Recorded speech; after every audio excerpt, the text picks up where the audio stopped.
Monsoon పనుల్ని హైడ్రాకు అప్పజెప్పడంపై BJP corporators అభ్యంతరం తెలిపారు. మాన్సూన్ పనులను హైడ్రాకు అప్పగించే ముందు తమ అభిప్రాయం తీసుకుంటే బాగుండేదన్నారు బీజేపీ కార్పొరేటర్లు.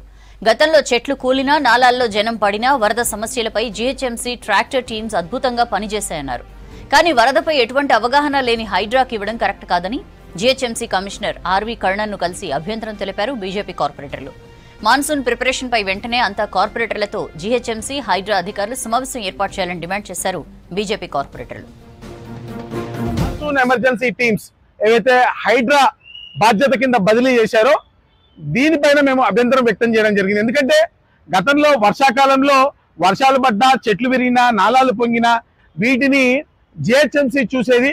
ఇప్పుడు ఈ పూర్తి బాధ్యతలను హైడ్రా చేతికి ఇచ్చి చేతులు దులుపుకున్నట్టుగా మనకు తెలుస్తా ఉంది. దీనిపైన అభ్యంతరం వ్యక్తం చేసినాం. ఎందుకంటే పబ్లిక్ కి ఎమ్మెల్యేలు, ఎంపీలు లేకపోతే ఇతర నాయకులు, జిహెచ్ఎంసీ అధికారులు కానివ్వండి ఎవరు కనబడరు. వాళ్ళు ఫస్ట్ రెస్క్యూకి వచ్చేది జిహెచ్ఎంసీ కార్పొరేటర్స్ దగ్గరికి మాత్రమే.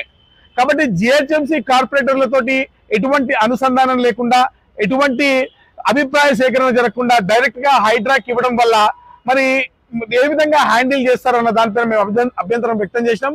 దీనికి కమిషనర్ గారు ఒక ఆన్సర్ చెప్పడం జరిగింది. హైడ్రా దగ్గర 2000 మంది ఉన్నారు, మన దగ్గర 2000 మంది ఉన్నారు. వాళ్ళు కూడా చూస్తారు, మనం కూడా చూస్తాము అన్నారు.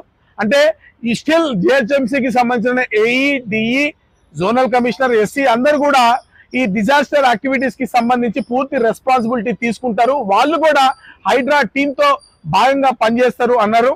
మేము స్పెషల్ గా వారిని అడిగాము, ఒక కోఆర్డినేషన్ టీమ్ ని ఏర్పాటు చేయండి. ఇటు హైడ్రా వారిని, జిహెచ్ఎంసీ వారిని, కార్పొరేటర్స్ ని కూడా పిలిచి మాన్సూన్ లో ఎటువంటి ఎమర్జెన్సీస్ తలెత్తే అవకాశం ఉంది. అంతేకాకుండా చెరువులకు సంబంధించి బండ్ ప్రిపేర్నెస్, సరూర్నగర్ కానివ్వండి, సఫిల్ కూడా కానివ్వండి, ఈ బండ్ స్ట్రెంత్ ని ప్రిపేర్ చేస్తూ వాటిని బండ్ని ప్రొటెక్ట్ చేసేటువంటి యాక్టివిటీ కానివ్వండి, బండ్ని మళ్ళీ రీకన్స్ట్రక్ట్ చేసేటువంటి యాక్టివిటీస్ కానివ్వండి, ఇవి కూడా పూర్తి స్థాయిలో తీసుకునేందుకు హెచ్ఎండిఏతో కోఆర్డినేషన్ చేసుకోవాలని కూడా కోరడం జరిగింది.